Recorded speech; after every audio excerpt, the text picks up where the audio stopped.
there, it's Mr. Jonathan, and today we're doing story time. But today is a very special story time because it is actually my last story time. I'm moving on to a new opportunity, but I wanted to take a minute and say goodbye to you because I've shared so many great memories with all of you kids and all of your parents, and I'm so appreciative for the time that I got to spend with you and the time that you chose to spend with me here at the library. So, we are going to read a couple of books and sing a couple songs. But first, let's sing Zoom, Zoom, Zoom. You ready? Here we go. Zoom, zoom, zoom, we're going to the moon.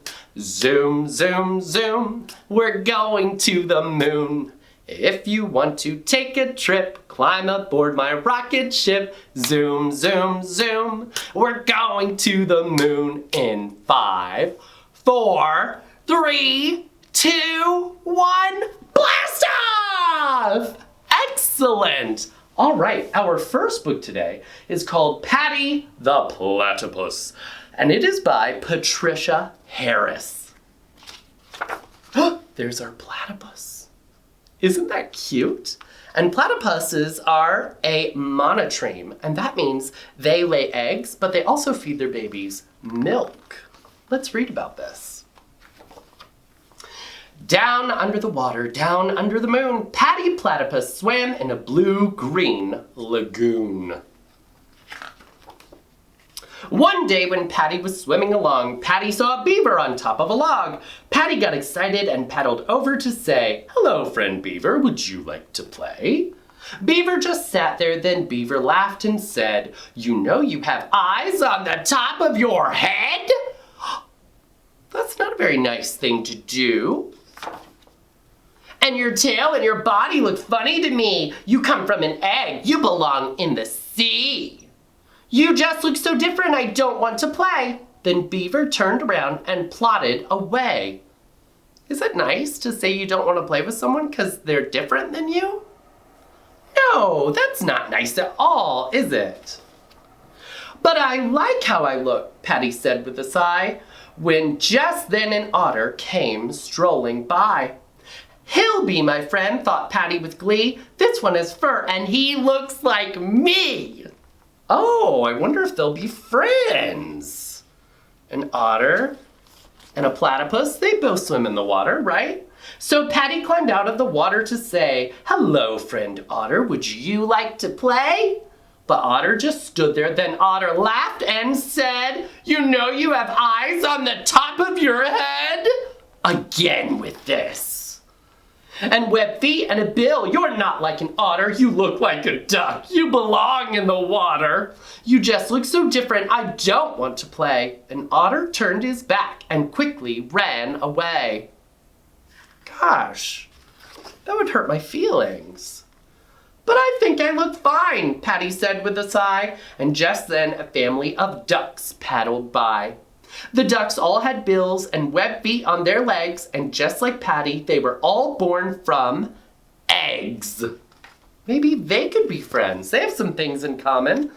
Paddy followed the ducks as they swam round the bend. Then Paddy asked, "Will you be my friend?" The ducks quack, quack. Then they laughed and they said, "You know you have eyes on the top of your head." Even they're gonna make fun of him. Oh my goodness. And your bill is so large, so soft and so flat. We ducks don't have bills that stick out like that. And you don't have feathers, one said with a grin. You're a mammal, you have fur on your skin. That's true, he does have fur, but he's not a mammal.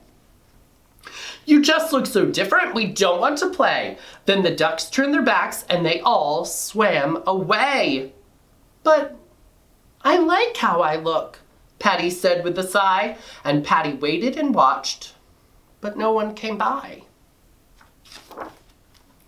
Down under the moonlight, down under the trees, the animals played in the soft blowing breeze. But Paddy sat alone, apart from the rest, when suddenly a baby bird fell from its nest. Oh no! Down through the air the baby bird sped, but Paddy had eyes on the top of his head. Paddy saw that bird falling and stood very still, and the baby bird landed right on Paddy's bill. How about that? The birds were so happy they all chirped, hooray! A platypus saved our baby today. Hooray for Paddy, all the birds sang, and hooray for eyes on the top of the head. Oh my goodness. Thank goodness that platypus had those eyes and he could save the baby bird. Hooray for the fur, the tail and all that, and hooray for the bill so large, soft, and flat. The animals listened and shouted hooray! Yes, Paddy is truly a hero today. We are sorry we made such a terrible fuss. How you look shouldn't matter to any of us.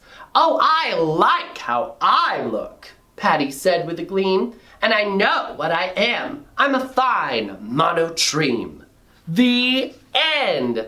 So it's important to always remember that you get to like yourself. No matter what anybody else says about you, you can still like every single part about yourself. And now we're going to read another book. And this book is actually by me. I wrote this book for my little boy because when my little boy was just a baby, he had very curly hair that would get tangled a lot. And someone said something not very nice about his hair one time. And it made me so angry. And so I channeled my feelings into this book. And you can do this too. When someone hurts your feelings, maybe you can think about how you can use that in your life and maybe do something creative or let it fuel you to go on and do great things and show them, huh? So, Reggies Curls by Jonathan Robbins Leon.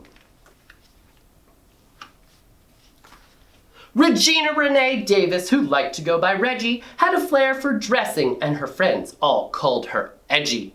Whenever she would go to school, her friends would rave and say, "How do you come up with such trendy outfits every day?"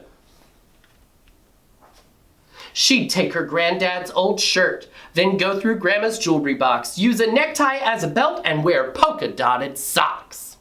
One day, Reggie's best friend Charlotte came over for a while, so Reggie could teach her how to accessorize with style. Look, she even has a cat sweater. I would wear that. "I love the sweater," Charlotte said. "I'd wear that anywhere. But I don't wear hats because my best feature is my hair." It was then that Reggie noticed how pretty and how straight Charlotte's long blonde hair was, and she sighed, "Gosh, your hair is great." Later that night, when her mom tucked her into bed, Reggie thought, "I wish I had hair like Mommy's on my head." She doesn't really look like her mom, does she? She's a different color, and she has curly hair, and her mom has straight hair. Is that okay if you don't look like your mom and your dad? Even the dolls with which she played had long, straight blonde tresses with these ugly curls. Who even notices my dresses? I'll never be as pretty as Mom, Charlotte, or my doll. How I wish that down my back long blonde locks of hair would fall. So she doesn't look like her mom or her friends. But no matter what she did, she'd never have hair like that. So she decided from then on to always wear a hat. She wore giant hats with feathers and little pink barrettes and scratchy winter hats on the hottest of summer days. Taking her hat off when she was left alone in her room, she'd look in the mirror, tug at her curls, and feel such gloom. Before too long, she stopped caring about the clothes she wore. Getting dressed in the morning became just another chore. She's not feeling very much like herself, is she? At night in bed, she'd pray to wake up with long, straight blonde hair and open her eyes when she awoke to find those curls still there. How is she feeling? Sad, right? She's crying.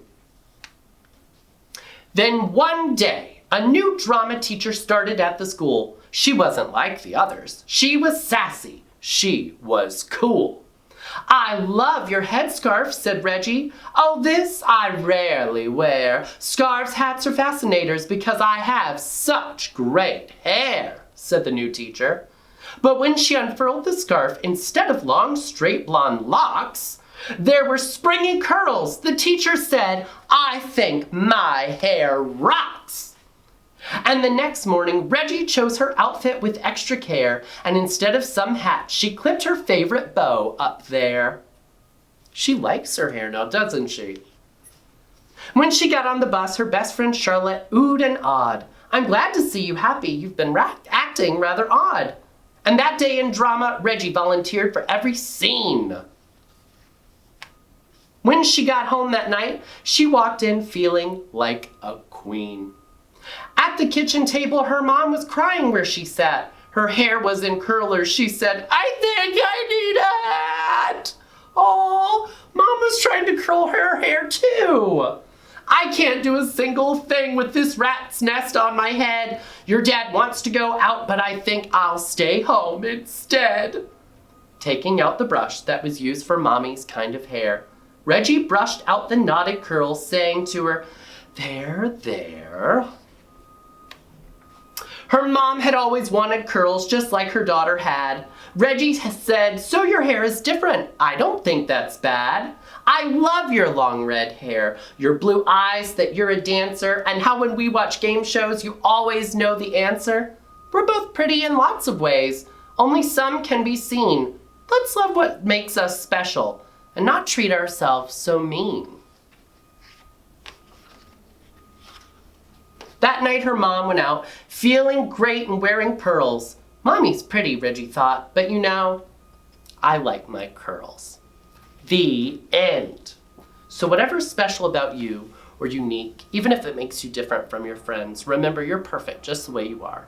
And now I'm gonna sing goodbye. And this is gonna be hard for me because I really love you guys. And I'm so glad I got to share so much of your childhood with you. So, ready? We're gonna say goodbye, and then we're gonna say friends by linking our fingers together.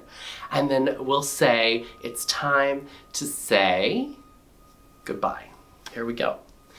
Goodbye, friends.